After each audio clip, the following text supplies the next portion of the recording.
Hey everybody, I hope this finds you safe and well. I hope everyone's doing okay. And I know we still have a few more people adding on late, and so I think they'll get caught up to speed. But I know time is precious, and so let's get this webinar going. So welcome to today's webinar. I am Ryan McKnight. I am a member of the State Bar of South Dakota, and I am an instructor in the Ness School of Management and Economics at South Dakota State University, as well as chair of the Real Estate Affinity Group. Before we get started, I do need to cover a few things just so you kind of know how to participate in today's event. And so just first and foremost, do you or a lawyer or law student you know have a drug or alcohol problem or struggling with depression or anxiety? Lawyers Concerned for Lawyers is a confidential and independent resource for South Dakota lawyers, law students, and their families. Your referral or visit with LCL is strictly confidential and privileged. Please call Becky Porter for more information at 605-391-5191. Becky is an LCL member, and your communications with her are likewise confidential and privileged. Now, today's presentation will last approximately an hour. If you have any questions you would like to submit, you will have the opportunity to submit text questions to today's presenters by typing into your questions into the questions panel on the right side of your screen. You may have to send in your questions at any time, and we'll collect these and address them at the end of today's session.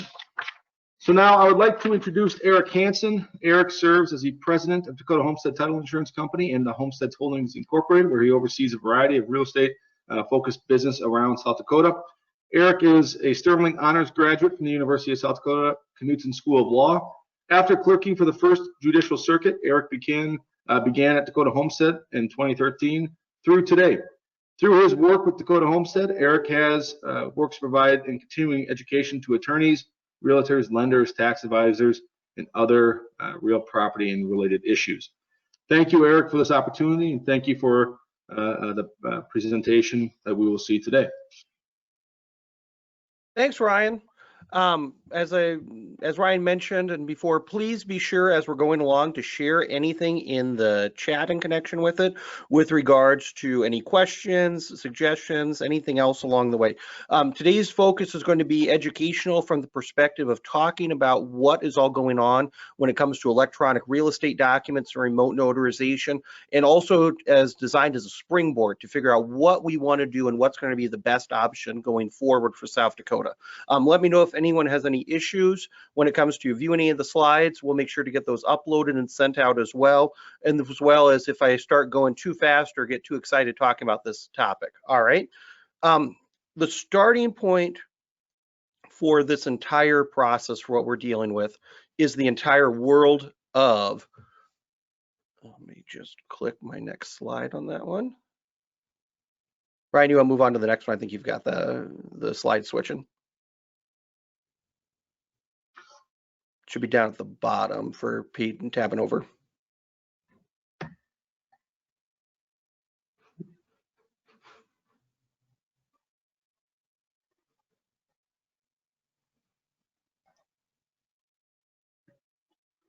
There you go, Eric. I think you have the screen now. All right, so let's get that switched back then.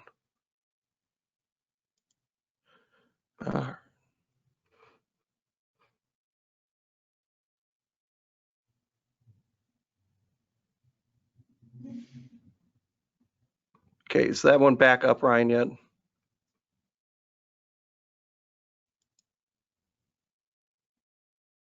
Here we go. There we go. Okay, you want to head over, let's go. All right, so first up is the entire world and development that went along when it came to e-mortgages. This idea started to some extent prior to, but really picked up steam after the real estate collapse in the last few years, as we've moved more and more into a digital world in terms of the expectations for consumers, as well as how other documents are done, signed, executed. The idea came up in terms of for real estate transactions, how are we going to, as an entire industry, move in that direction? And it all starts with the key thing at the core of any real estate transaction or any mortgage transaction, the promissory note.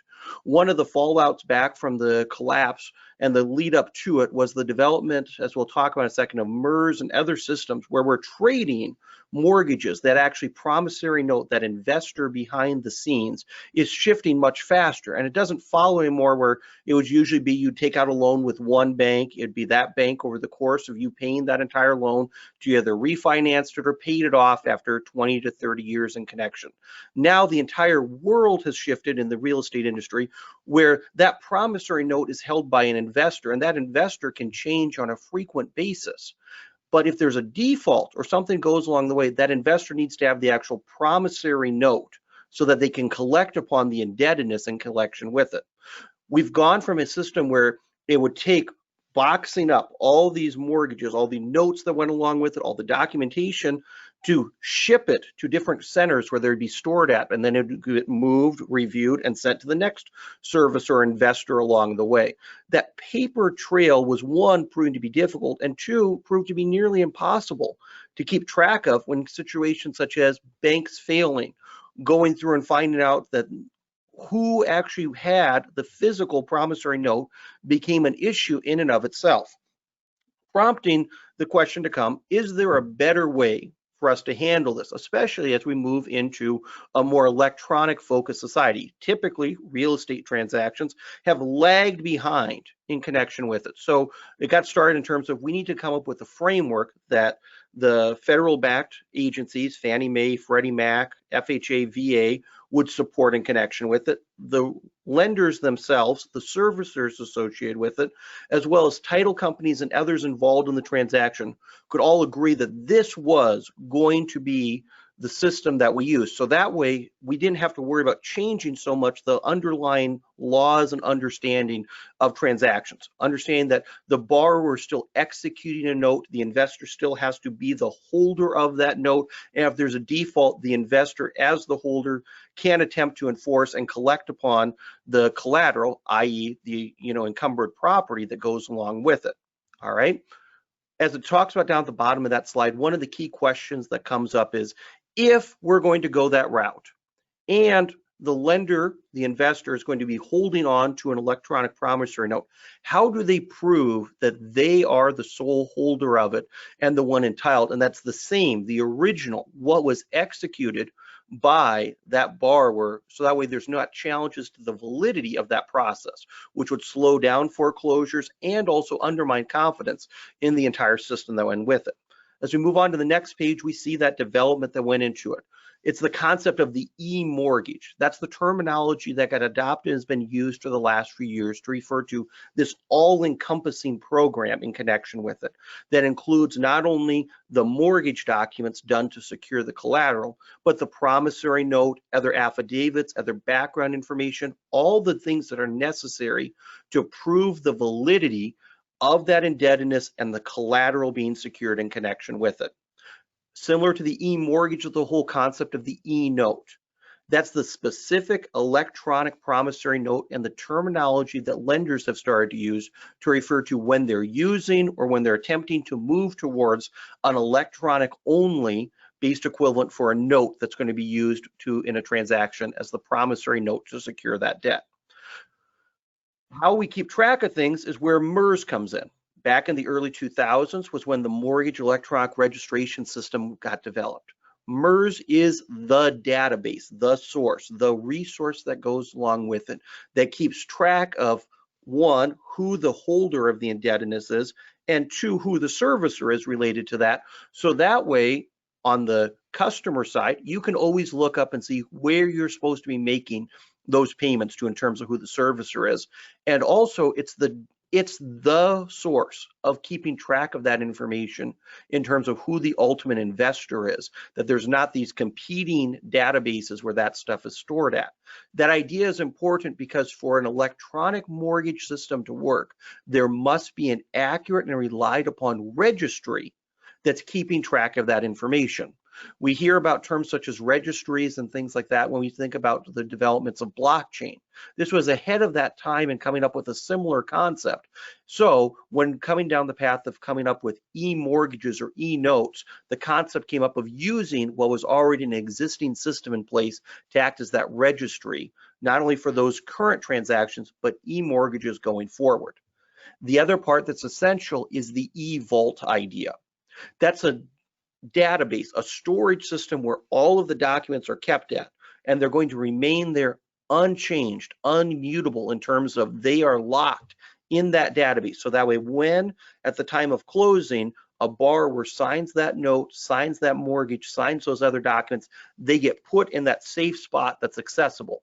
And that the only thing that needs to change is either moving those documents from one vault to another, or changing who has access to those documents in the vault, i.e. changing who the servicer, who the investor is, so they're aware of it. These three things combined together, the actual electronic documents themselves, a registry for keeping track of who the necessary parties are for those documents, and a secure location saved digitally where they're kept at and can't be altered or changed, are the three things that are identified as the essential components to make up what would be known as the e-mortgage, or this entire process in connection with it. Starting a few years ago, the push was, well, we could try and change all the state laws as it exists to being paper, wet signature, wet execution only. Or what if we tried to speed the process along by developing a hybrid approach in terms of anything that could be signed electronically, and anything that still needed an actual physical signature, an actual acknowledgement with it, would still be signed in person. The idea of the hybrid approach was that it would make it easier for the customer. That's one of the driving factors here. Think about the amount of time that you spend at a real estate closing. You have a stack of documents this thick in connection with it. You have to review those. Hopefully you've gotten digital copies beforehand, but no matter what, you're signing your name, you're putting your initials, you're dating, the notary is notarizing multiple pages. It takes time, effort, and there could be mistakes made because you could forget a signature spot here, a date that didn't get added there. So the idea was, what if we switch to a system whereby most of the work could be done ahead of time at home by the customer, where they receive their documents prior to closing, they have sufficient time on their own to review them, to ask questions, to see if anything needs to be changed, and that's minimal documents that are done at the table for the closing process. It made a sense of comfort in both the lending industry and the title industry. We weren't going to jump fully into electronic closings, that the actual process of executing the mortgage itself would still be done at the table like people are used to. It would still involve a wet signature with an ink pen, still involve a stamp with a notary on it, and it made it easier for acceptance by register of deeds who had not yet adopted e-recording. Because while the rest of the documents may be digital, what's being given to the register of deeds or the recorder office is still the same papered wet signature document that they're used to. It would also make it so that way people are still coming into the closing process. So there's still a set point where the parties would sit down, funds would exchange hands, all those other steps that would go along with it. So it couldn't just be a fully digital process. As that e-mortgage process was developing, the idea of how do we remove that last hurdle, that wet signature, that wet acknowledgement that goes along with it. And that's where this concept of remote online notarization started. All right. So when it comes to talking about RON, or remote online notarization, I've got the Mortgage Banker Association and the American Land Title Association standard right there on it. It's the use of audio and visual technology to complete a notarial act when the principal is not in the same physical location as the notary public. What does that really break down to mean?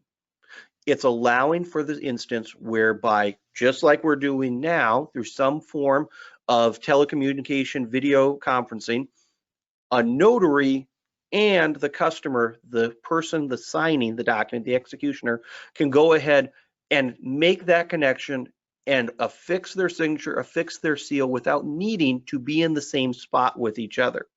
So originally, RON is designed and developed to go along with it out of the state of Virginia, and this was a novel concept. They wrote a statute that was very broad in connection with it, in part dealing with the issues associated with U.S. Armed Forces, particularly the Navy, being located all over the world. How do you get proper acknowledgments on documents when people aren't in the same spot? And it's grown and developed since then. I can tell you that the standard in this discussion that's being listed on here from the Mortgage Banker Association, ALTA, is the lockstep approach that those two industries have come up with. It's very much been a partnership effort between the MBA and ALTA to come up with something that's agreeable to both the mortgage industry for their product and the Land Title Association for the product that they're insuring and the process that goes in with it. When we move on, we take a look at the adoption, and we see that back in 2011 is when Virginia started, and then there was a big gap. During this time period, I can tell you that on the Land Title Association side, there was a lot of questions. Is this going to for sure spread? What's the best standard to go along with it? And since that time, we've seen a vast increase in the number of states that offer some form of remote online notarization. Originally, when they were adopted, it was a slow process up until the last few years. One, starting about in 2017 into 2018, the MBA and ALTA worked on developing a model act in connection with it. And as we know, for any other type of statutory scheme, those model acts help increase adoption in other places. That standard made it so it's easier for states to review what is necessary and what's the minimum threshold that they need to have when it comes to adopting a remote online notarization process. We see that it was slowly moving along, and some states had it under consideration, but the COVID-19 outbreak at the beginning of this year exploded the development and adoption of RON, even if just on an emergency basis, all over the country. In part, RON was already headed towards that direction, where we were moving to a world where we could minimize the amount of in-person contacts associated with real estate transactions and closings. The reality is, though, that it was a convenience when it was originally being discussed, and it immediately became a necessity in plenty of places. While lending institutions and title companies were typically classified by the Department of Homeland Security as essential businesses and services, it still didn't mean that people were comfortable, that local restrictions may have caused people to be concerned, and that there was an even greater convenience factor when COVID was occurring to make it so that way we could make it easier to go in with it. As it shows on the slide, 47 states and DC have adopted some form of remote notarization in connection with it. Most are fairly similar, but there are differences, and those differences are causing problems in our industry, as we'll talk about in just a minute. The answer that was presented at the federal level was the SECURE Act, the Securing and Enabling Commerce Using Remote and Electronic Notarization Act. That got introduced at the end of March of 2020, has been considered in Congress, has support in connection with it for the time being, but it has not, like many things that have been sitting through the process, been adopted yet at the congressional level. If it gets adopted, signed, and passed into law, it would create a minimum standard for remote notarization across the entire country, at least on a temporary emergency basis. The reality is, if it gets adopted, it's unlikely to probably be rolled back because the universal federal backing of it is probably going to be too appealing to get it taken care of. It sets it and is based off of the MBA and the ALTA standard that went into it in terms of where it was going from, and has some key parts that go in with it. We'll talk about that in just a second when we're looking at some of the differences. So this is the point when talking about notarization and remote online notarization standards that's important to address the big elephant in the room when it comes to this topic. It's very easy to come up with a standard for what could be done that likely could be used for just remote notarization if you're talking about from a convenience standpoint, or to be used in situations unlikely to be contested in connection with it. It's a much different standard, and this is the issue that has tripped up the MBA, ALTA, our state land title association, and others when you're trying to craft a statute that meets certain thresholds for insurability and guaranteeing that notarization can be used and secured for insuring, hundreds of thousands, millions of dollars of real estate transactions. The key is the validity of the notarization process, where it's doing and proving a couple key things. One, we're trying to establish with an acknowledgement and with that remote notarization the identity of the person signing in connection with it. Now, that's an easier standard to do if you're talking to and working with someone that you've dealt with for years in connection with it. If I had Ryan hop on the camera right now, I've known him since we were in high school together in connection with it. I could say, that's Ryan McKnight. I don't need anything further. And that the statutes allow me, because I have personal knowledge of the person on the other end, that I can certify and say that is the person who appeared before me. While that's great and is useful in dealing with your clients or friends or people you've dealt with for years, where we also have is the known or proven to me portion that comes into our notarization statutes. And that's what's most commonly used in real estate transactions involving title companies. Now, for some parts of our state, it's often the case where the local person at the title company does know everyone in the county seemingly, and they probably do have enough information to say that they personally knew that person. But in the vast majority of other situations, we're having a proven to me to be the person who's here before me. And that proven to me part, when an in-person notarization occurs, is done by giving over a photo ID. I can see on the picture that this looks to be the same person, maybe 2 forms of ID if the lender specifically requires it, or someone coming who you know who can do that verification process, who's going to act as the notary if we can't establish that. There's any number of steps that go in with it. But the key check is I can physically see, observe, touch, feel that ID that's being presented to me. It makes it so that way if somebody attempted to use a fake ID to commit fraud, to impersonate someone in a real estate transaction, it should be fairly apparent. I can see that it's scratching off for the picture that they put up there on the front. This doesn't look like any South Dakota issue ID I've ever seen. Things like that.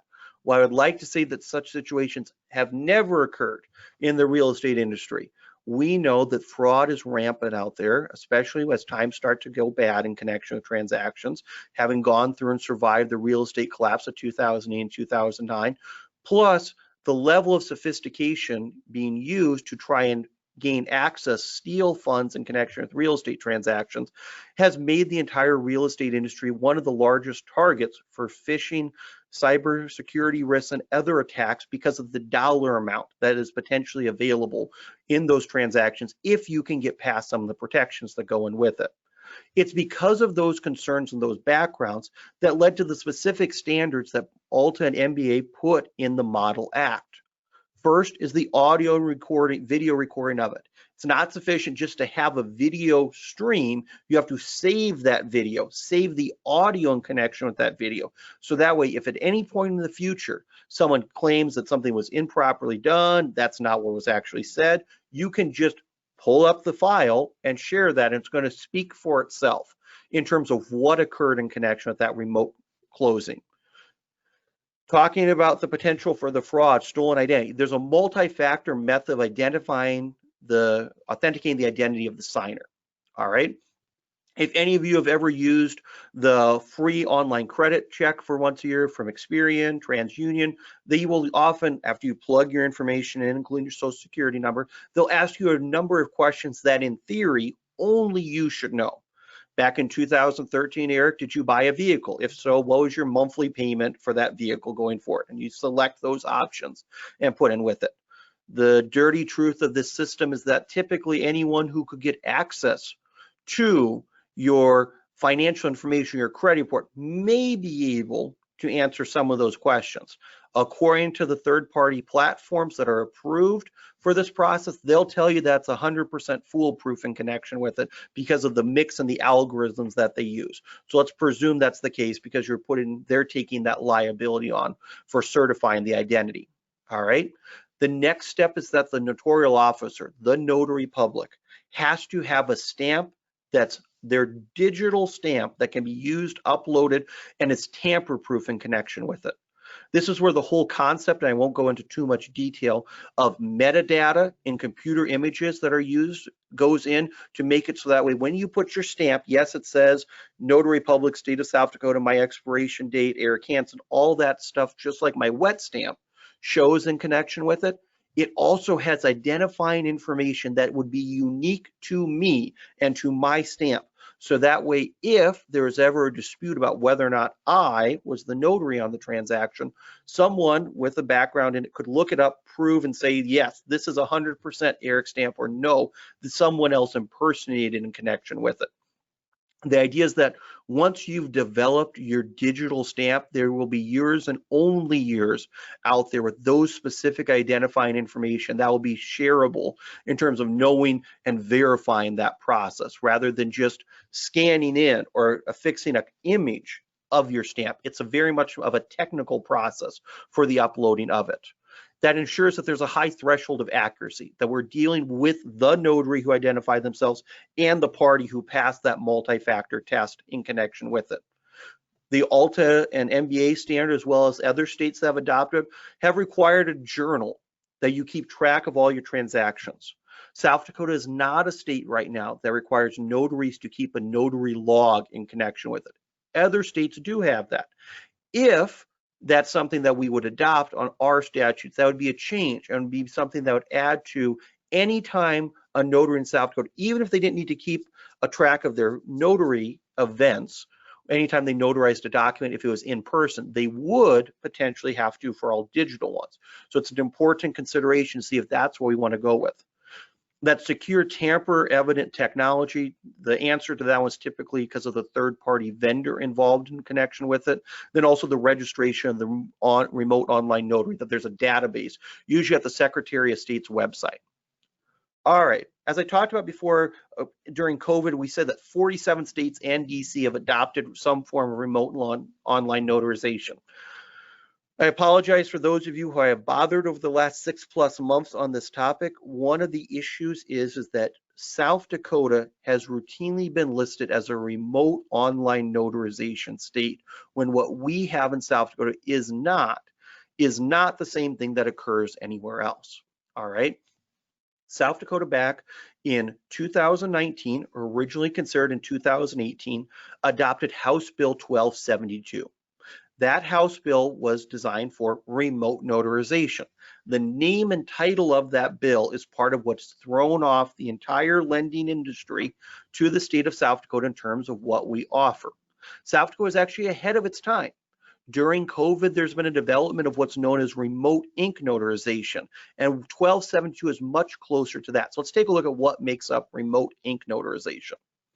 All right. As it shows on there, according to Fannie Mae and others, they've developed this term of RIN, or remote ink notarization. Here's the simple way that remote ink notarization works.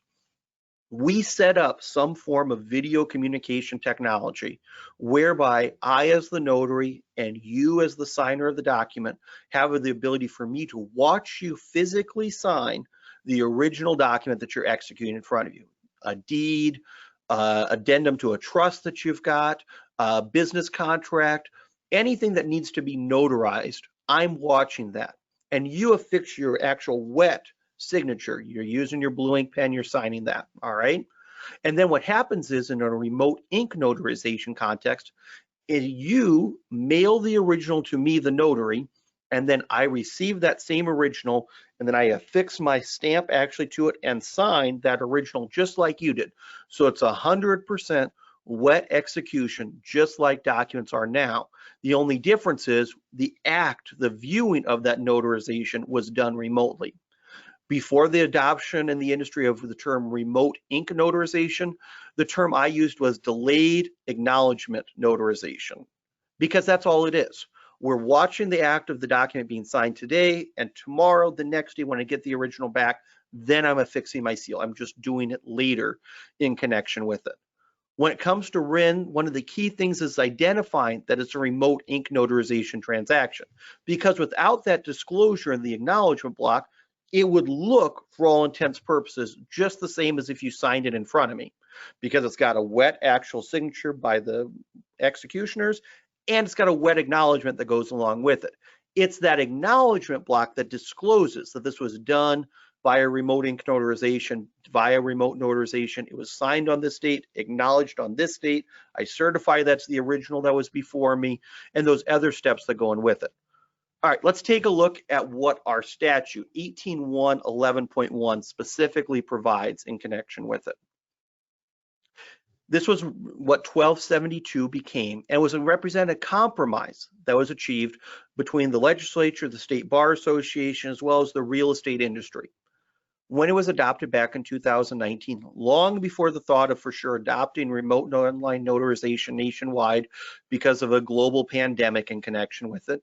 The idea was to make it so that way people, attorneys primarily, with personal knowledge of the person signing the document could have a remote way to execute documents in connection with it. So there's a couple key standards that go into it. So let's review those. First and foremost, it still has to be a notary officer in this state. It has to be a notary public in South Dakota in connection with it. It does not apply to any notaries in other states making use of our statute in connection with it. And as it says in the next part, while located in the state, the notary public themselves must be physically present in the state of South Dakota if they're going to perform a remote notarization pursuant to 18.1.11.1. All right. Then it says may performs by means of computer technology, communication technology, a notarial act executed by the officer of the document who appears before me, but not in the physical presence. All right. Let's look at the specifics here. Subpoint 1. This is the key when it comes to that compromise. Has personal knowledge of the identity of the person through sufficient dealings to provide with certainty that the person has the identity being claimed. Subsection 1 is what distinguishes South Dakota's remote online notarization or remote ink notarization from almost anywhere else and represented the compromise that was achieved by the SDLTA, the State Bar Association, and the legislatures involved in this piece of legislation. The reason being, it was designed to be used as long as someone had prior sufficient knowledge of the signer in connection with it. That limited its adoption and effectiveness to be used in all situations. Typically, it was designed to address the actual need and concern for why we needed to adopt remote notarization in South Dakota, to make it easier for attorneys to work with their clients when they're separated in different locations to get documents executed without having to require them to come either back to South Dakota in front of a notary public to meet with their attorney or to try and find a notary in another state. As many of you are probably dealt with, a big hassle and a big issue when it comes to those parts. All right. If it was designed to be more widely adopted in terms of use with plenty of other applicability situation, that would have been different. Has personal knowledge or is proven to be. We specifically limited, removed, excluded that whole subsect of the notary statutes that deal with proven to me when it comes to remote notarization. So it's limited only to the context of actually has prior knowledge. I'll come back to subsection 1 to talk about some other issues associated with it. The second part that goes in is the affixation of the notary signature on a tangible, on the original, okay? Has to be the same document that was signed in connection with it. All right, it has to disclose in the notary block that it was done via means of remote notarization. It has to be explicitly stated in the acknowledgement that remote notarization was used. It can't be implied or anything else. You have to disclose that. Otherwise, it's not a valid use of 18.1.11.1. Number 4, it has to indicate that it involved a statement or signature executed not in my physical presence, again, disclosing that remote notarization was used, but appearing by means of communication technology. We'll come back to that last part in terms of how that communication technology is used or how you disclose that. And is able to reasonably confirm as the notary that the document that was signed via remote notarization is one and the same document that I physically have before me as the notary today, and that I'm affixing my seal, affixing my signature to one and the same document that was originally signed and then sent back to me. All right, let's take a look on the next slide to see some examples of how this could play out. All right, first, I will be the first to admit the following. One of the biggest issues when it comes to 18.1.11.1 in South Dakota since its adoption and going into effect as of July 1st of 2019 is the lack of any clear guidance. There's no statutory suggested notary block that goes with it. That's led to the wild west of different ones I've seen out there in connection with it.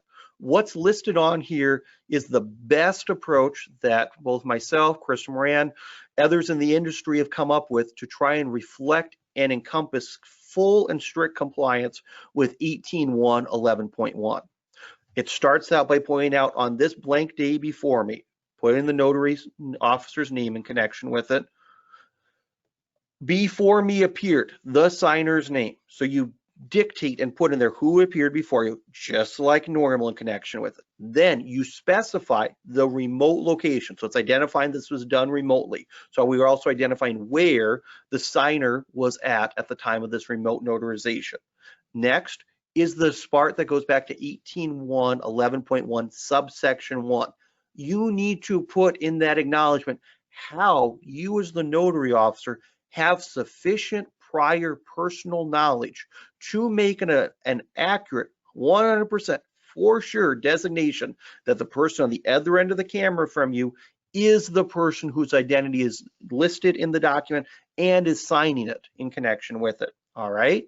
So in this particular case, this was one that was drafted for use by a realtor over in Huron in connection with it. It specifically puts, because I was their realtor and I positively identified that person as one and the same as whose name is in the subscribed instrument.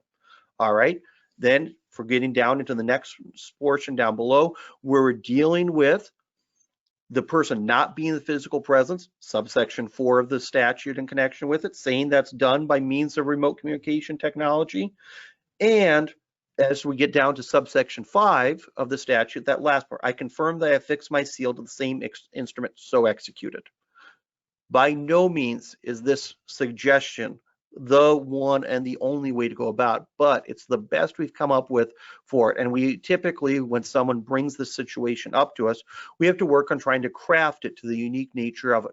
But the key things are, it's identifying all 5 of the statutes, the subsections that appear with it, especially number 1, identifying that they have sufficient personal knowledge and disclosing the basis of that sufficient personal knowledge, and number 5, saying that they are for sure affixing their seal and signature to the original instrument that they saw executed.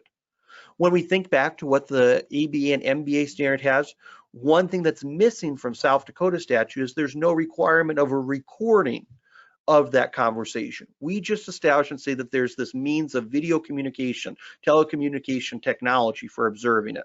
We don't specify that the notary has to save or maintain that standard in connection with it. All right.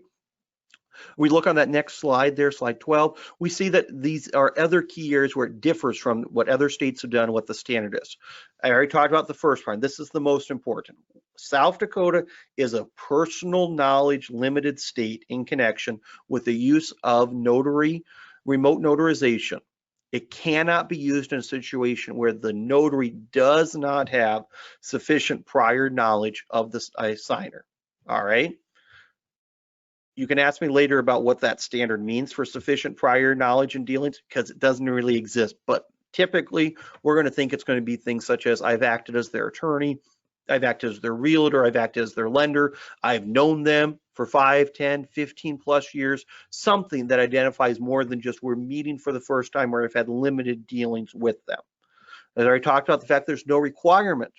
Now, just because the statute doesn't require that a copy of the video and audio from the notary session be maintained, it doesn't mean notaries can't do that. And in fact, many of the people I've talked to have made use of it, have been saving those Zoom sessions, saving those GoToMeetings, saving whatever they can, so that way if there's ever questions, they still maintain that information and can share that with others.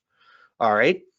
Again, compared to remote online notarization, South Dakota is a remote ink notarization state. We still have actual wet signatures that go along with it. And then finally, that's key, because even though the statute says remote notarization, we don't have RON yet. And we have a lot of steps before we would have RON in terms of our statutory scheme. All right. You've heard me talk about this.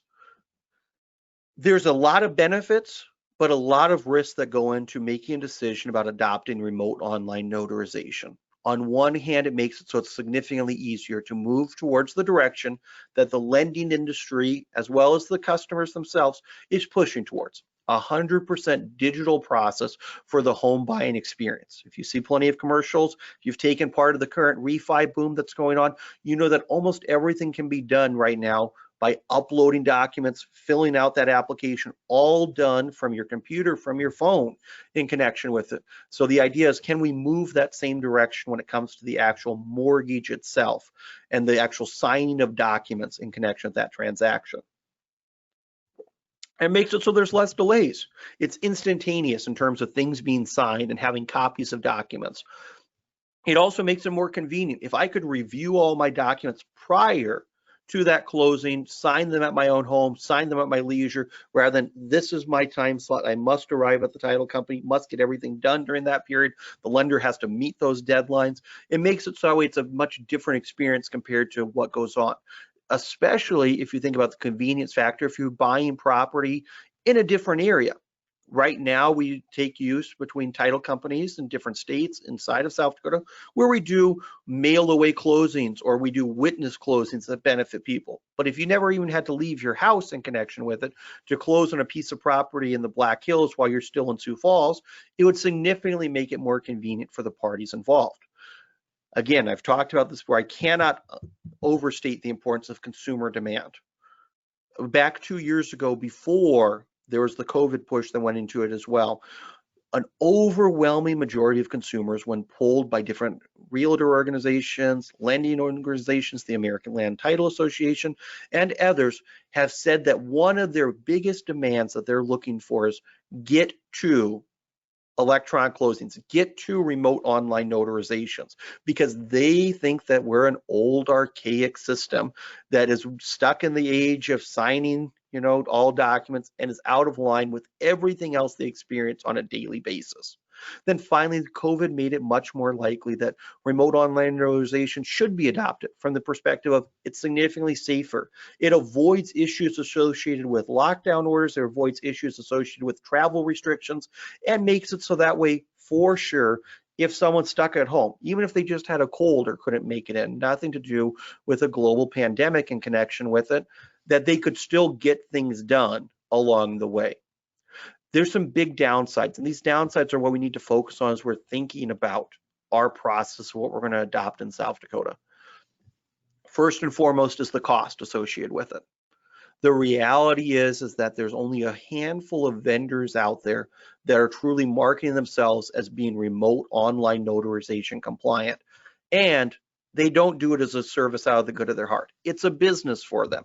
All of the steps that go into achieving that authentication, having the sufficient technology security means, the metadata that goes into your notary stamp in connection with it, all of that costs money. There's usually an initial sign-up fee associated with starting a remote online notarization account as a notary for a state that authorizes it, as well as a per transaction fee. If you don't want to be a part of that, in terms of, you don't want to join in on that system, well, there's plenty of organizations that'll just say, well, we'll just act as the notary for the transaction. And then the cost of the transaction itself significantly increases, because instead of paying for like a closing fee or paying as part of your regular attorney's fees to the person who's notarizing your document, now you're paying a third-party servicer to do all of those steps. It's disruptive in terms of the change that goes in with it. Our industry, especially in South Dakota, has been built upon the bedrocks of the authentication process via means of physical presence in the same spot, reviewing and checking documents, signing, physically executing things. I would like to tell you that the entire Land Title Association is ready at the drop of a hat to switch over. We're not. I'd like to tell you that the Register of Deeds and other county officials who would be receiving these documents would be able to receive electronic remote notarized documents right away without any problems. It's not going to go smoothly. It's a lead up process that's going to go in with it. Back in about 2015, when the Electronic Recording Commission got started in the state of South Dakota, we've only got about half of the counties who have so far adopted e-recording. If we move to remote online notarization, unless we build in a process of papering out, taking what's a digital authenticated document, converting it, putting it to paper, and bringing that up to the courthouse where it looks just like a copy in terms of it, and then re-scanning it in for purposes of the Register of Deeds office. If we don't work on developing something like that, we're stuck in a system where everyone would have to use e-recording for remote online notarized documents. That's part of the step of several steps involved. It's not just as simple as deciding today I'm going to do a remote online notarization so I can do a closing or I can get documents signed that way. It's going to be a long lead up process and potentially involving modifying other parts of the statutes that go in with it. And then finally, there's the burdensome factor. Right now, under 18.1, 11.1 in South Dakota, it's relatively easy from the perspective of I grab my phone.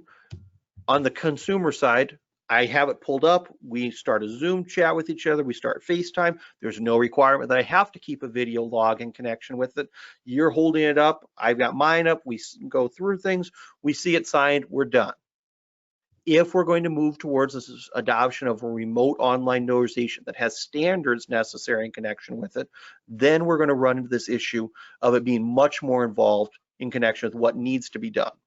All right. All right, let's move on to the next part. Where do we go from here? Okay. First and foremost, one of the key things for us to think about in this entire process, and this is why I'm bringing this up for discussion consideration, when remote notarization was adopted in South Dakota in 2019, it was specifically done for the mindset of allowing non-recorded real estate transactions to be a part of it. All right. It was going to be used by attorneys with their clients and maybe expanded slowly as it went along. But the whole process was designed that it likely wasn't going to be involved in someone ensuring the validity of that process. That changed in large part due to COVID. And now what was a one-off type situation has grown exponentially. Speaking only for Dakota Homestead, but on behalf of some of the other underwriters in the state that insure transactions, our statute does not provide a high level of confidence and reliability that makes it easy or even comfortable for the side who's insuring that there is no potential fraud, there is no mistake that went along with it, that everything was done properly, because those are all risks that the title insurance policy takes on for liability purposes. It does not work right now, and that's why there's a very frowned upon use of remote notarization pursuant to 18.1, 11.1 for use in real estate transactions. If you've had the chance of doing remote notarization associated with the real estate transaction, there's probably a high likelihood you've heard from me because a local title company or others has asked questions. What I've let people know is that at least on Dakota Homestead side and me personally, I review each and every one on a case-by-case basis, and oftentimes we try and find a way to avoid having to redo or change anything. If we're going to say that we're going to keep using remote notarization, remote ink notarization, our version of it going forward, we need to have a conversation when it comes to what we want those standards to be. Second, if we're going to do and keep things as is, we have to understand that it's likely we're not going to expand remote notarization to any areas outside of likely the attorney-client, the realtor, the lender type complication, the relationship that goes in with it. Why? Because we already talked about it. It's subsection 1, prior sufficient personal knowledge. If we're going to modify what we have and want to make it so it's expanded, to make it so it's easier so that way it could be used in other situations outside of for sure having that personal relationship with everyone involved, that works just fine, but we need to modify the statute in terms of how we're going to verify that identity, what steps are going to be taken in connection with it to make sure that there's no issues so that way it's insurable and usable when all we're doing is holding up an ID to the webcam in connection with it. How does that work and how do we make sure that things are done in connection with it?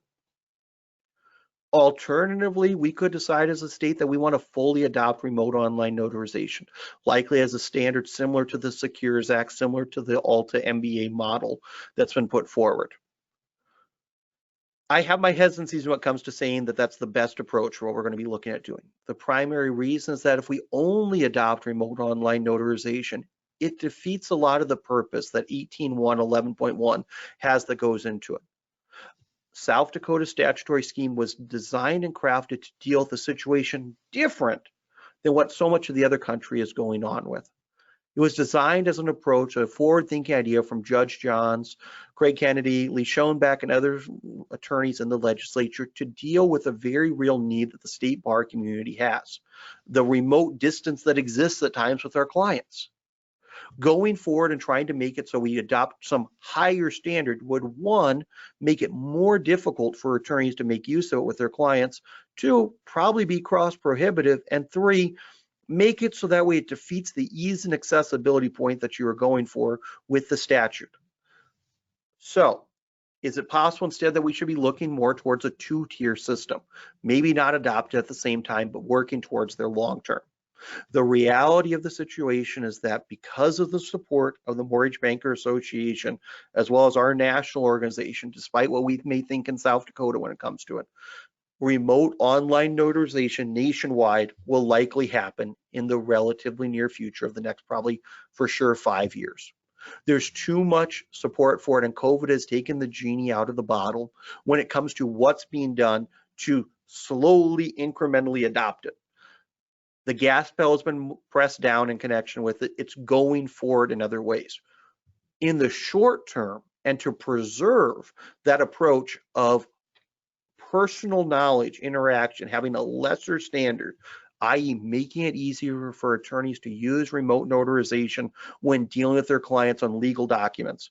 Maybe our better approach is to have both remote ink notarization, what we currently have, but slightly modified, and remote online notarization. And make it so that way that remote ink notarization is available only in those situations where that sufficient prior personal knowledge exists. In addition to that consideration, the other thing to think about with it is the whole idea and concept of making it so that way we clarify some ambiguity in the statute right now, making sure that we detail what prior sufficient knowledge means by maybe giving examples or pointing statutorily to say that if you have an attorney-client relationship or a fiduciary relationship, that is sufficient to prove and satisfy that requirement that goes in with it. To review the risk on the insurance side of, do we really have that? Now that becomes something that we're not only having to insure, but we have a duty to defend and indemnify if there's insufficient or someone alleges that there's insufficient prior knowledge that goes in with it. The other part on that insufficiency of that notary acknowledgement also comes from the perspective of potential bankruptcy trustee challenges in the future. In the title industry, as well as some of you guys know, that's a common area to go after. Attacking the validity of the acknowledgement itself makes it so that way bankruptcy trustees can attempt to take the secured priority asset that is the real estate and make it part of the unsecured creditor on the lender side and add it to the general assets that go with it. The current use of remote ink notarization in South Dakota makes it very likely that they could attack the validity of the process, or was it done correctly, as well as the potential for the consumer themselves to challenge them. That wasn't me. There's no record, there's no recording that exists that says I signed that. It's one that becomes a he said, she said in the future that's very difficult and probably going to go against the notary who witnessed that execution, because there's plenty of things that say that we don't have enough standards that go in with it. Ultimately, my question, my challenge to everyone listening today, as well as the people that you work with, is we need to work on finding a solution that makes the most sense for the state of South Dakota. Right now, the big rush to adopt a federal standard is probably not in our best interest in connection with it. It would make it so it's much easier on my end for insurability, because it'd be relying upon a standard that was developed by the lending industry themselves, but it would make it more difficult for attorneys and others to be involved. It would also likely make it more difficult for our local South Dakota banks to be involved along the way.